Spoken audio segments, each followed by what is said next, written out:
नमस्कार मित्रांनो, सह्याद्री नेचर ट्रेल्सच्या महादुर्ग जिंजी ह्या सिरीजच्या 8व्या भागामध्ये आणि किल्ले कृष्णगिरीच्या दुसऱ्या भागामध्ये मी आपणा सर्वांचं स्वागत करतो।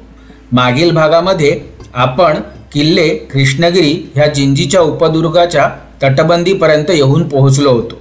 येथे असणारी अतिशय विस्तृत तटबंदी राजगिरीपासून कृष्णगिरीपर्यंतचा भव्य असा जिंजी दुर्गाचा प्रसारा आपण येथे पाहिला। येथून पुढे ह्या प्रचंड भव्य तटबंदीवर मार्गक्रमण करत आपण किल्ले कृष्णगिरीच्या तिकीट घरापर्यंत पोहोचलो। येथून कृष्णगिरी किल्ल्याच्या मुख्य चढाई मार्गाची सुरुवात होते। हा चढाई मार्ग चढता चढता आपण बरीचशी ऐतिहासिक माहिती देखील घेतली। मराठे मोगलांचा अतिशय मोठा जो युद्धप्रसंग येथे झाला त्याचा देखील आपण आढावा घेतला। ही अतिशय कठीण चढाई चढता चढता मध्ये मध्ये आपण विसाव्यासाठी थांबलो। लष्करी वास्तुशास्त्राच्या दृष्टीने असणारे भव्य बुरुज, येथून दिसणारी तटबंदी, त्याच्या पुढे असलेला कालवा आणि खंदक असं सर्व दुर्ग वैशिष्ट्य देखील आपण येथे चढाई करता करता पाहिलं। येथून चढाई करतानाच आपण या भव्य बुरुजावर असणाऱ्या तोफांच्या संरचना, याचं लष्करी वास्तुशास्त्राच्या दृष्टीने असलेले महत्त्व आदी गोष्टींचा आढावा देखील घेतला व परत नेटाने चढाई करत करत आपण ह्या किल्ल्याच्या माथ्यापर्यंत जाण्याची आपले प्रयत्न सुरूच ठेवले। हे करताना किल्ल्याचं हे जे महत्त्वाचं मुख्य 3 क्रमांकाचं मुख्य दरवाजा आहे तेथपर्यंत आपण पोहोचलो। ह्या दरवाजाच्या दुर्मिळ अशा दुर्गरचनेचा आपण येथे आढावा घेतला। येथून खालती दिसणारं जिंजी किल्ल्याच्या अंतर्गत भागाचं भव्य असं दृश्य देखील आपण पाहिलं। दरवाजाच्या वर येऊन आपण किल्ल्याच्या अंतर्गत भागात दिसणारी वास्तुरचना कशी आहे याचा देखील आढावा घेतला। येथून आत दिसणारे गोदाम, राजवाडे अशा वास्तू बाहेरून पाहिल्या व याची ऐतिहासिक माहिती घेतली। आता आपण येथून किल्ल्याच्या दुर्ग भ्रमंतीला व येथे मराठ्यांनी काय काय पराक्रम केले त्याचा आढावा घ्यायला सुरुवात करणार आहोत। चला आता आपण किल्ले जिंजीच्या दुर्गदर्शनाचा भाग क्रमांक 8 येथून सुरू करूया आणि किल्ले कृष्णगिरीच्या तटबंदीवरून आता आपण दुर्गदर्शनाला सुरुवात करूया। तुम्ही येताय ना मग? मित्रांनो, जेव्हा आपण तटबंदीची प्रदक्षिणा मारत दुर्ग भ्रमंती करत असतो तेव्हा येथे आपल्याला कृष्णगिरी किल्ल्यावर मराठेशाहीचं एक जे वास्तुविशेष आहे ते दिसतं। येथे तटबंदीत छोटासा दिंडी दरवाजा अथवा चोर दरवाजा बनवला आहे। चला आता आपण हा चोर दरवाजा आपल्याला कुठे नेतो ते पाहूया। हा अतिशय छोटासा चोर दरवाजा, इथे वाकून यावं लागतं आणि जेव्हा आपण इथून वाकून बाहेर येतो तेव्हा आपण कृष्णगिरीच्या मुख्य तटबंदीच्या बाहेर डोंगर उताराकडे येतो। पण आपलं आश्चर्य मात्र संपत नाही, कारण आपल्याला तटबंदी मात्र दिसतच राहते। तुम्ही जर पाठी बघितलं तर ही जी तटबंदी आहे ही कृष्णगिरी किल्ल्याची तटबंदी आहे। मग तुम्ही म्हणाल हे काय आहे ज्याच्यावर आम्ही आता चालतोय? तर मित्रांनो, ह्याचं असं आहे की आपण जिंजी हे किल्ल्यांचं संकुल म्हणतो, तर ह्या संकुलाला संपूर्ण जोडणारी म्हणजे त्या तिथे असणाऱ्या राजगिरी किल्ल्यावरून निघालेली तटबंदी येथे पूर्ण खंदकाच्या बाजूने फिरवून डोंगरातनं वर आणून येथून अशी वर चढवून आणून आम्ही जिथे उभे आहेत तिथून हे बघा इथून असं इथे आणून किल्ल्याच्या तटाला आणून भिडवलेली आहे। तुम्ही जर इथे वर चढून आलात आणि बघितलं तर ही पूर्ण जी वर डोंगर चढून आणलेली तटबंदी आहे ही इथे कृष्णगिरीच्या तटाला आणून जॉईंट केलेली दिसते आणि याच्या पुढे कृष्णगिरीचा स्वतंत्र तट किल्ल्याला घेरून आहे। तर अशा रीतीने इतके कष्ट करून छत्रपती शिवरायांच्या काळात आणि त्याच्या आधी विजयनगर साम्राज्याच्या काळामध्ये ही संपूर्ण किल्ल्याची संकुल रचना केलेली होती। तर जेव्हा कधी कृष्णगिरी किल्ल्यावर याल तेव्हा या चोर दरवाज्यातनं बाहेर येऊन आपल्या प्राचीन दुर्गस्थापतीने ही जी काय कमाल केलेली आहे त्याला मनोभावे सलाम करण्यास विसरू नका। अशा रीतीने कृष्णगिरी किल्ल्याच्या या अनोख्या अशा चोर दरवाजाचे संपूर्ण निरीक्षण करून आणि येथे असलेल्या तटबंदीमधून परत आम्ही कृष्णगिरी किल्ल्याच्या आतील परिघात प्रवेश केला। येथे तटबंदीवरून आम्ही आमची दुर्ग भ्रमंती अशीच पुढे चालू ठेवली। तटबंदीवरून जाताना खालती आपल्याला जिंजीचा नवीन बायपास मार्ग निर्माण केलेला दिसतो व येथे जिंजीच्या कृष्णगिरी किल्ल्याची तटबंदी आपल्याला आतील बाजूने पुन्हा एकदा बांधून काढलेली दिसते, कारण ह्या बाजूला कृष्णगिरीची जी उंची आहे ती अतिशय थोडी आहे। त्यामुळे तटबंदीची 2 आवरणे घालून येथे जास्तीत जास्त संरक्षण देण्याचा प्रयत्न केला गेलेला आपल्याला दिसतो व त्या काळच्या दुर्गस्थपतींचे कौतुक करावेसे वाटते।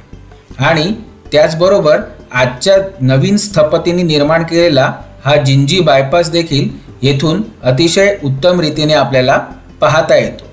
हे सर्व निरीक्षण करून आपण दगडांच्या राशीपाशी येतो।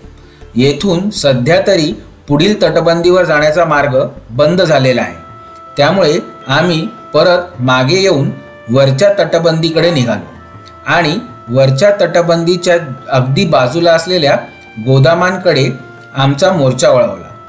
हे कृष्णगिरीच्या किल्ल्यावर असलेल्या 2 गोदामांपैकी सर्वात मोठे गोदाम आहे। येथे आपल्याला 2 दारे दिसतात, त्यापैकी एक दारातून आपल्याला गोदामांच्या छतावर जाता येते, तर मधल्या दारातनं आपल्याला गोदामाच्या अंतर्गत भागात प्रवेश करता येतो। तर हे गोदाम बघण्यासाठी तटबंदीवरून उतरून आम्ही गोदामाच्या अंतर्गत भागात गेलो। गोदामाचा अंतर्गत भाग नेहमीप्रमाणे अतिशय विशाल व चुनेगच्ची भिंतींनी अतिशय चांगल्या रीतीने बांधून काढलेला आहे। ह्या गोदामाची खासियत म्हणजे ह्याला मधोमध देखील विभाजित करण्यासाठी एक दगडी भिंत बांधण्यात आलेली आहे। गजपृष्ठाकार अशा छपराचं हे गोदाम अतिशय सुंदर आणि नेटनेटकं दिसतं। कदाचित ही भिंत नंतरच्या काळात पुढे असलेल्या इंग्रज किंवा फ्रेंच राज्यकर्त्यांच्या काळात बांधण्यात आलेली असावी असा अंदाज करता येतो, कारण बाकी इतर गोदामांमध्ये अशी कुठलीच रचना आपल्याला पाहायला मिळत नाही। हे अंतर्गत भागातील रचना पाहून आम्ही जिन्यांच्या मार्गावर गोदामांच्या छपरावर जाण्याचे ठरवले। गोदामांच्या छतावर जाऊन येथून किल्ल्याच्या अंतर्गत भागाचे अतिशय सुंदर दृश्य दृष्टिक्षेपामध्ये येते। येथून आपल्याला दुसरी गोदामे, येथे असलेली मंदिरे आणि राजवाड्यांचं अतिशय सुंदर असं दर्शन होतं। त्याचबरोबर गजपृष्ठाकार छताच्या बाजूने असलेल्या अरुंद मार्गावर आपण चालत चालत संपूर्ण गोदामाच्या छताला चौफेर फेरी मारू शकतो। एका बाजूला आल्यावर आपल्याला येथून तटबंदी आणि खालील जो नवीन बायपास मार्ग आहे तो दिसू लागतो। येथून डावे वळण घेतले असता आपल्याला दूरवर राजगिरीचा किल्ला देखील दृष्टिक्षेपात येतो आणि जिंजीच्या दुर्गसंकुलाची भव्यता जाणवते। येथे आपल्याला ऊन आणि वारा खेळता राहण्यासाठी असलेला झरोका दृष्टिक्षेपात येतो व ह्या झरोक्याचं अतिशय महत्त्वाचं योजनापूर्वक निर्माण करण्यात आलेलं हे जे स्थान आहे हे बघून आपल्याला निश्चितच दुर्गस्थपतींचं कौतुक करावंसं वाटतं, कारण इतक्या उंच ठिकाणी त्यांनी झरोके निर्माण करून हवा कशी खेळती राहील ह्याच्या त्या काळातही विचार केलेला आपल्याला जाणवतो। ह्या परत वळणावर आल्यावर येथून अतिशय सुंदर दृश्य बघत बघत आपण पुढे चालू लागतो। ह्या जिन्यांचे प्रयोजन मात्र आम्हाला नीटसे समजून आलेले नाही।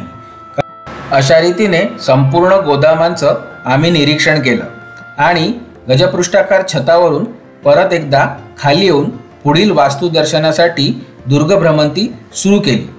पण तत्पूर्वी आता आपण मराठा आणि मुघलांमध्ये झालेला शेवटचा लढा कसं निर्णायक वळण घेतो आणि कसे कसे ऐतिहासिक प्रसंग ह्या किल्ला अनुभवतो ते इतिहासाच्या कालपटात डोकावून पाहूया।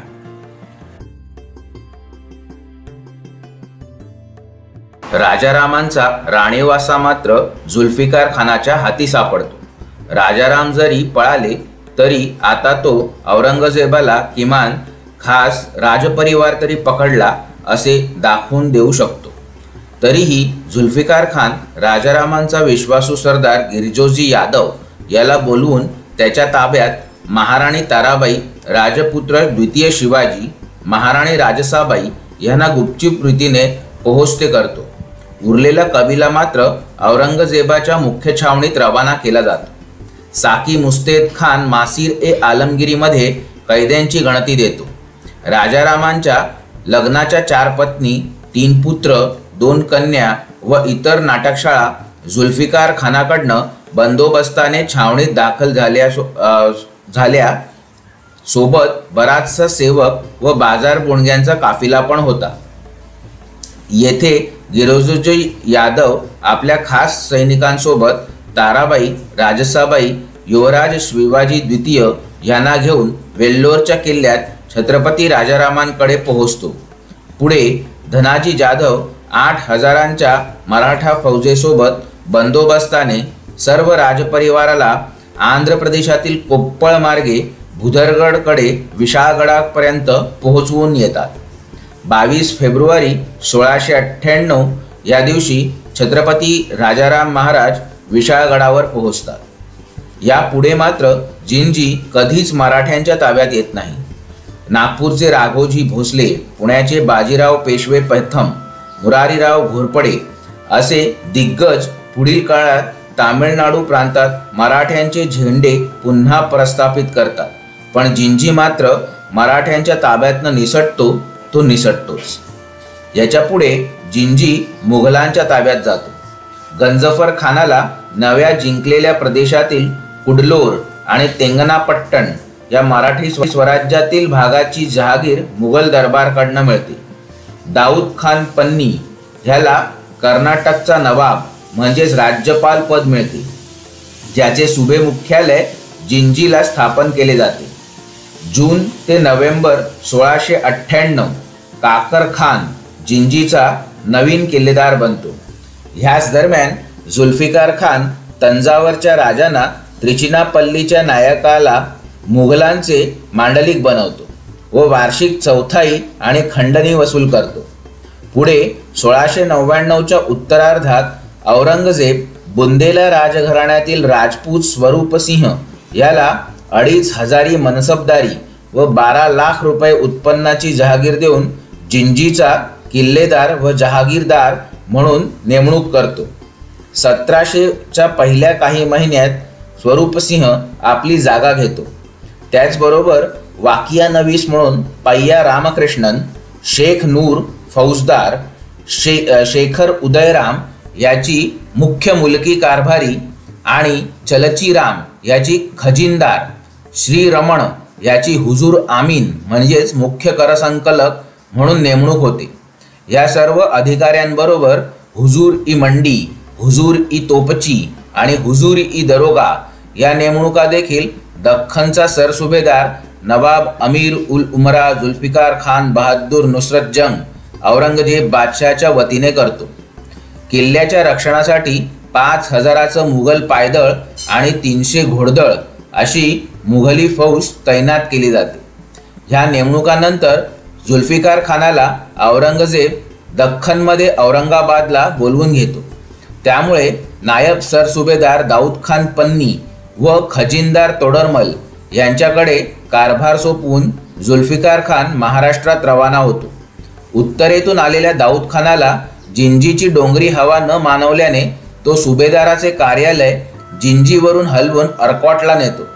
पुढे जुल्फिकार खान मुघली लष्कराच्या मराठ्यांविरुद्धच्या हालचालींमुळे व्यस्त राहतो व परत कधीही जिंजी परिसरात येत नाही व त्याचा हा नायब सुभेदार अर्काटच्या नवाब घराण्यातील पहिला नवाब बनतो.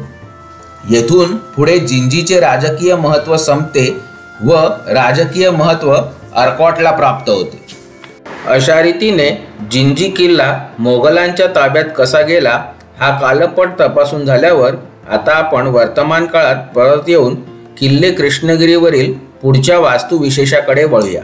समोर दिसणारा हा चौथरा हा कृष्णगिरीचा पुढचा वास्तुविशेष आहे. तुम्ही म्हणाल चौथऱ्यावर काय बघायचं, पण प्रत्यक्षात हा चौथरा नसून अजस्त्र अशी पाण्याची टाकी आहे. किल्ले राजगिरीप्रमाणे किल्ले कृष्णगिरीवर तुम्हाला कुठेही पाण्याचा स्रोत दिसला नसेल. इथे मात्र पाण्याची व्यवस्था अशी अजस्त्र टाकी बांधून केलेली आहे. ह्या टाकीवर चुनेगच्ची छत आहे, जेणेकरून पाण्याचे कमीत कमी बाष्पीभवन व्हावे आणि पाण्याचा साठा उन्हाळ्यात देखील वापरता यावा. अशा रीतीने ही प्रचंड मोठी विस्तृत अशी पाण्याची टाकी बघून आम्ही पुढच्या वास्तुविशेषाकडे वळलो. येथे शेजारीच किल्ले कृष्णगिरीचं दुसरं भव्य असं गोदाम आहे. ह्या गोदामाची रचना देखील आम्ही आतून पाहिली. ह्या गोदामाला फरसबंदी लाद्या नसून ह्याचा जो तळ आहे तो असा दगडी बांधणीचा ठेवण्यात आलेला आहे. येथे खडकाची देखील रचना मुळापासून न काढून सपाटीकरण देखील करण्यात आलेलं नाही. त्यामुळे कदाचित ह्या गोदामाचा फुटकळ वरकड गोष्टी ठेवण्यासाठी उपयोग केला जात असावा असा अंदाज बांधता येतो. येथून एक वाट आपल्याला मुख्य दरवाजापाशी घेऊन जाते. येथे आपल्याला खाली येऊन परत एकदा दुसऱ्या बाजूने वर चढाई करत किल्ल्यातील राजवाडे आणि मंदिरांच्या भागात जायला दुसरी जिन्यांची रांग दिसू लागते. ही रांग चढून गेल्यावर आपला किल्ल्यातील खाशा राजनिवासांच्या भागामध्ये प्रवेश होतो. पण तत्पूर्वी जिंजी किल्ला मोगलांच्या ताब्यात गेल्यावर इतिहासाने कुठली वळणे घेतली आणि 18व्या शतकाच्या सुरुवातीला जिंजीची राजकीय परिस्थिती कशी होती ते आता आपण थोडक्यात पाहूया. इसवी सन 1700 ते 1708 अशी 8 वर्ष दाऊद खान पन्नी नायब सुभेदार अर्काट हाच जिंजीचा ताबेदार असतो. 1710 साली त्याचा मुलगा मुहम्मद सय्यद खान म्हणजेच सादतुल्ला खान पुढचा नवाब म्हणून मुघल बादशाह फारिकसियरकडनं नियुक्त केला जातो. पुढे 1713 साली चिनकिलीच खान दख्खनचा निजाम बनतो व संपूर्ण दक्षिण भारताची मुघल सत्ता त्याच्या हाताखाली येते. सादतुल्ला खान हे बदलाचे वारे पाहून कर्नाटकची नवाबी चिनकिलीच खान आसिफजा पहिला निजाम याच्या प्रभुत्वाखाली आहे असे घोषित करतो आणि निजामाची मदत मिळवतो. सादतुल्ला खान स्वरूप सिंहाचा जिंजी किल्लेदार पदाला तसेच सुरू ठेवतो. 1707 ते 1710 हे 3 वर्ष औरंगजेब वारल्यानंतरच्या काळामध्ये उत्तरेतील मुघल सत्तेच्या दक्षिण भारताच्या ह्या दक्षिणेच्या टोकावर असलेल्या भागात अजिबात अंमल नसतो. तरीही स्वरूप सिंग मुघलांशी एकनिष्ठ राहून जिंजी किल्ला कायम मुघलांच्या ताब्यात राखतो. फेब्रुवारी 1712 ते मे 1712 ह्या कालखंडात जिंजीचा मुख्य जमीनदार पाळेगार चोळा नायक स्वरूप सिंगाच्या जाचाला कंटाळून ईस्ट इंडिया कंपनीच्या चेन्नई फोर्ट सेंट जॉर्जमध्ये संरक्षणाचा करार करतो व पहिल्या प्रथम मुघल आणि इंग्रज चकमकी या भागात होतात. केंद्रीय मुघल सत्तेकडनं आणि अर्काट नवाबाकडनं मदत न आल्याने कंपनीशी स्वरूपसिंह तह करतो आणि शांतता प्रस्थापित होते. ह्या प्रकारे इंग्रजांचा पहिल्या प्रथम स्थानिक राजकारणात प्रवेश होतो. यापुढे स्वरूपसिंग बुंदेला हा आजारी पडतो. स्वरूपसिंगाच्या आजारीपणाची बातमी ऐकून जानेवारी 1714च्या सुमारास त्याचा मुलगा देसिंग किंवा तेजसिंग बुंदेला बुंदेलखंडातनं जिंजीकडे प्रयाण करतो. तो जिंजीत पोहोचेपर्यंत स्वरूपसिंग स्वर्गवासी होतो. त्याची अंतिम क्रिया जिंजी किल्ल्यातच होते. जिंजी सुभ्याचा वाकिया नवीस देसिंगला अर्काट नवाबाचे परवानापत्र व बादशाही नेमणुकीचे फरमान मिळवण्याबद्दल सांगतो. पण देसिंग तिकडे लक्षच देत नाही व जिंजी जहागिरीचा कारभार सुरू करतो. अर्काटचा नवाब सादतुल्ला खान पण त्याला विरोध करत नाही. पण 1714 साली दिल्लीवरून बादशाह फारुख सियरचे 6 वर्षाच्या कराच्या थकबाकीच्या वसुलीचे फरमान अर्काटला पोहोचते. अशा रीतीने जिंजीची 18व्या शतकातील राजकीय ऐतिहासिक परिस्थिती तपासून झाल्यावर आता आपण जिंजी किल्ल्याच्या कृष्णगिरी उपदुर्गावरील राजवाड्याच्या विभागात प्रवेश करूया. मित्रांनो, आपण आता कृष्णगिरी किल्ल्याच्या प्रवेशद्वारातनं आत आलेलो आणि पाठच्या बाजूला आपण गोदामं वगैरे बघितली.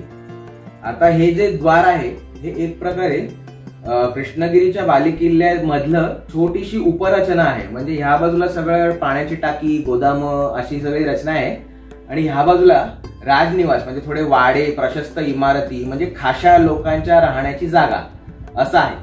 म्हणून केवळ हे दोन भाग असे वेगळे दाखवण्यासाठी येथे एक छोट्या दाराची रचना करण्यात आलेली आहे, ज्याच्या उंबरठ्यावर मी आता सध्या उभा आहे.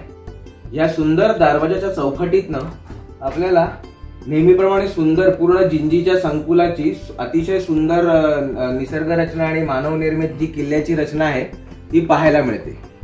तर जेव्हा कधी तुम्ही ह्या ठिकाणी याल तेव्हा इथे एकदा थोडी 2 मिनिटाची विश्रांती घ्या, घोटभर पाणी प्या, जिंजीच्या या सुंदर निसर्ग सौंदर्याचा आस्वाद घ्या आणि स्थळ दर्शन सुरू ठेवा.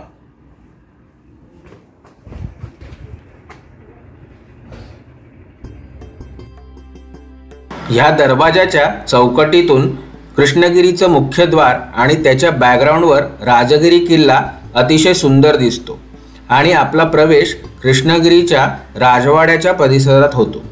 येथून ही पाऊलवाट आपल्याला तटबंदीच्या कडेकडेने राजवाड्यापाशी नेते. पण दुर्दैवाने येथल्या अंतर्गत तटबंदीवरच्या फांज्या, चर्या आणि जंग्या हे सर्वच मोडून पडल्याने आपल्याला येथे तटबंदी आहे असे जाणवतच नाही. पण खालून पाहिले तर हा तटबंदीचा थर प्रत्यक्ष पाहता येतो. येथे आता वाड्यात जाण्यापूर्वी परत एकदा आपण इतिहासाच्या पानात डोकावून बघूया.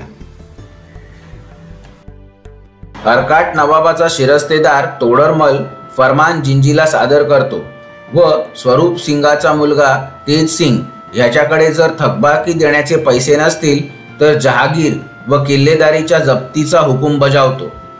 तेज सिंग मात्र ऐकत नाही व युद्धाची धमकी देतो. ही बातमी समजल्यावर नवाब सादतुल्ला खान अर्काटवरून मोठ्या फौजेनिशी जिंजीवर रवाना होतो. वाकियानवीस पय्या रामकृष्णा देसिंगला समजावतो की कायद्याने नवाबाला जिंजीवर अधिकार आहे, तू फक्त त्याला सलाम कर, तो तुझीच किल्लेदारी कायम करेल व कराच्या थकबाकीच्या वसुलीत सुद्धा वेळ देईल. पण देसिंग मात्र ऐकत नाही. नवाबाची फौज कडली मडाई ह्या गावाजवळ जिंजी जहागिरीची सीमा ओलांडते. पण जिंजीच्या छोट्या फौजा नवाबाला विरोध करूच शकत नाही. केवळ जिंजी जहागिरीतील वलुदापूर किल्ल्याचा किल्लेदार आपला मुलगा मोहब्बत खान आणि 50 सैनिकांची तुकडी देसिंगच्या मदतीला धाडतो. अगदी थोड्या फौजेनिशी देसिंग जिंजीच्या बाहेर नवाबाच्या फौजेला भिडतो. नवाबापाशी 5000 घोडदळ, 10,000 पायदळ, व्यंकटगिरीच्या बंगारू यचमा नायकाची 5000 फौज, कालहस्तीच्या पाळेगार बोम्मराजाची 5000 फौज, अरणी जहागिरीचे व्यंकटराव पंत याची फौज, अशी सुमारे 25,000ची फौज असते. उलट देसिंगकडे मात्र कसेबसे 8 ते 10,000 सैनिक असतात. देसिंग आणि मोहब्बत खान हे ह्या लढाईमध्ये शौर्याने लढतात. सादतुल्ला खानाचा सरदार दौलत खान याला ठार मारतात. पण शेवटी संख्याबळ अतिशय कमी असल्यामुळे युद्धात शहीद होतात. देसिंगचे पार्थिव घेऊन 3 ऑक्टोबर 1714 रोजी नवाब कुठलाच विरोध न होता जिंजी किल्ल्यात पाऊल ठेवतो. किल्ल्यातील मोगल फौज व अधिकारी खानाशी निष्ठा प्रकट करून तिथे शरणागती पत्करतात. देसिंगची बायको पार्थिवासोबत सती जाते. अर्काट नवाब सादतुल्ला खान स्वतःच्या बायकोचा भाऊ सादत तियार खान याची नेमणूक जिंजीचा नवा किल्लेदार म्हणून करतो. या विजयाप्रित्यर्थ किल्ल्यात पहिल्या प्रथम जामा मस्जिद व ईदगाह बांधली जाते. याच्यापुढे जिंजी अर्काट नवाबांच्या अंमलाखाली येतो. सादतुल्ला खान अर्काट नवाब नव्या नेमणुका करतो.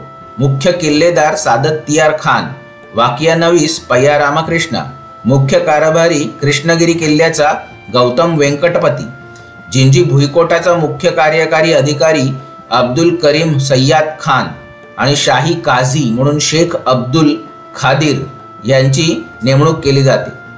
1714 ते 1724 अशी 10 वर्ष जिंजी अतिशय शांततेच्या काळामध्ये अर्काट नवाबांच्या ताब्यात राहतो.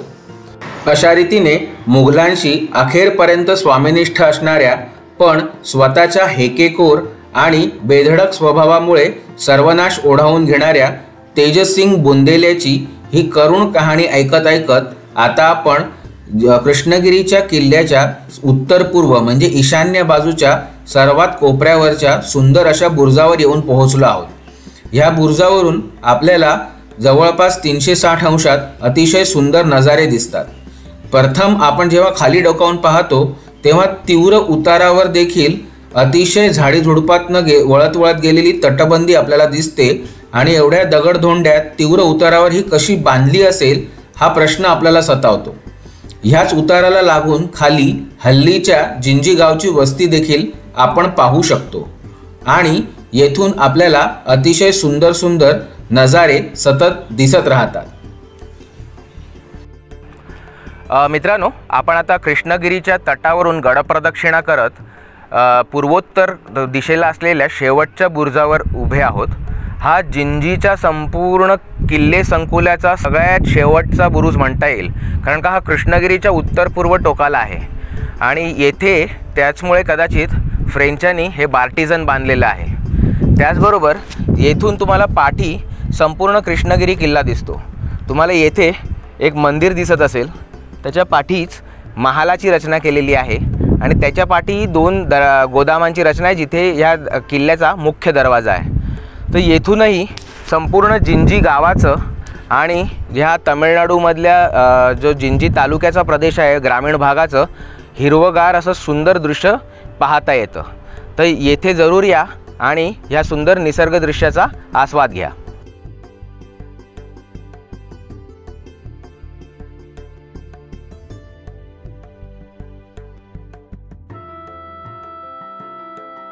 ईशान्य बुरुजावरील अतिशय सुंदर असं निसर्ग सौंदर्य पाहून आम्ही आमचा मोर्चा आता ह्या किल्ल्यातील एक महत्त्वाचा वास्तुविशेष असणाऱ्या मंदिराच्या इमारतीकडे वळवला.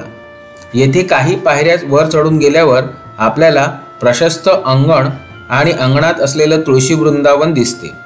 तुळशी वृंदावनाच्या बाजूला एक छोटीशी देवळी देखील आहे. ही नक्की कुठल्या देवतेसाठी होती हे मात्र आता सांगता येणं अशक्य आहे, कारण या छोट्याशा देवळीत आता काहीच नाही. पण अतिशय कलात्मक रीतीने निर्माण केलेलं हे तुळशी वृंदावन आणि ही छोटीशी देवळी, हे मंदिर त्याच्या वैभव काळात किती सुंदर असेल याची झलक देत राहते. मंदिराच्या सभामंडपाचे सर्वच खांब एकाच ग्रॅनाइट शिळेमध्ये निर्माण केलेले आहेत. त्यांच्या तळखड्यांवर आपल्याला विविध देवदेवतांचे अंकन केलेले दिसते. पण कालौघात आता ह्या सर्वच देवता ऊन पावसाच्या माऱ्यामुळे अतिशय झिजून गेलेले आहेत. येथून आपण जेव्हा सभागृहामध्ये प्रवेश करतो तेव्हा तेथे छोटेसे काही पायऱ्या चढून आपण मंदिराच्या मुख्य जोत्याच्या भागामध्ये येतो. येथून आपल्याला गर्भगृह मात्र रिकामी दिसते आणि असे रिकामे मंदिर पाहून फारच उदास वाटते. कदाचित मराठ्यांच्या काळानंतर येथे जेव्हा मुघलांचा काळ होता, त्याच्यानंतर अर्काट नवाबांचा काळ होता, त्या काळात ह्या मंदिराची नासधूस झाल्याची शक्यता आहे. पण ह्या छिन्न अवस्थेत देखील ह्या मंदिराच्या कळसावर असलेल्या चुन्या आणि विटांच्या बांधकामाने जे नक्षीकामाची सजावट केलेली आहे ती आजही निश्चितच अतिशय मनमोहक स्वरूपात आहे. फक्त तिला थोडीशी काही डागडुजीची गरज आहे. अशा रीतीने हे अतिशय सुंदर मंदिर जेव्हा आपण कृष्णगिरी किल्ल्यावर येतो तेव्हा सर्वांनी पाहायलाच हवं. मंदिराच्या चौतर्फा आपल्याला ओसऱ्यांची रचना केलेली दिसते. कोणे एकेकाळी येथे येणारे भाविक किंवा किल्ल्यावर असणारे सैनिक निवाऱ्यासाठी ह्या मंदिराच्या चौतर्फा निर्माण केलेल्या ह्या ओसऱ्यांमध्ये रात्रीच्या वेळेला आश्रय घेत असण्याची दाट शक्यता आहे. हे मंदिर अतिशय चांगल्या स्वरूपामध्ये राजनिवासाच्या जवळ असल्यामुळे कदाचित राजाचे अतिशय जवळचे अंगरक्षक किंवा महत्त्वाचे लोक येथे नेहमी पहाऱ्यावर असण्याची दाट शक्यता आपण सांगू शकतो. अशा रीतीने हे मंदिर पाहून आम्ही ह्या मंदिराच्या शेजारीच असलेल्या एका महत्त्वाच्या मोठ्या वास्तूकडे वळलो. ह्या वास्तूला अतिशय मोठं अंगण निर्माण करण्यात आलेलं आहे. आणि ह्याचं वैशिष्ट्य म्हणजे हे सर्व बांधकाम ग्रॅनाइटच्या उभ्या आडव्या शिळा एकमेकांना जोडून निर्माण करण्यात आलेलं आहे, जे येथे असलेल्या द्राविड वास्तू पद्धतीचं वैशिष्ट्य दाखवतं. ह्या छोट्याशा अंगणातनं जेव्हा आपण पलीकडे जातो तेव्हा आपल्याला थोडीशी इस्लामी झाक असलेलं एक इमारत दिसते, ज्याच्या अंगणामध्ये देखील ग्रॅनाइटच्या शिळा वापरण्यात आलेला आहे. पण त्याचा मुख्य दरवाजा मात्र विटा आणि चुनांच्या बांधकामाने इस्लामी पद्धतीने घुमटाकार तयार करण्यात आलेला आहे. याच्या पुढची सफर मात्र आपण आता जिंजी सिरीजच्या 9व्या भागातून करणार आहोत. तुम्हाला हा व्हिडिओ कसा वाटला ते तुमच्या प्रतिक्रियांद्वारे आम्हाला नक्की कळवा. व्हिडिओ आवडला असल्यास आपल्या परिवाराला, मित्रांना आवर्जून फॉरवर्ड करा व मराठ्यांनी महाराष्ट्राबाहेर केलेल्या ह्या पराक्रमाचा इतिहास सर्वांपर्यंत पोहोचवण्यासाठी आम्हाला मदत करा. छत्रपती शिवाजी महाराजांच्या दक्षिण दिग्विजयातील आणि मराठा साम्राज्याच्या तामिळनाडूमधील पुढच्या पाऊलखुणांचे नवे भाग पाहण्यासाठी आमचे चॅनेल नक्की सबस्क्राईब करा ही नम्र विनंती. पुढील भागात लवकरच पुन्हा भेटूया. धन्यवाद.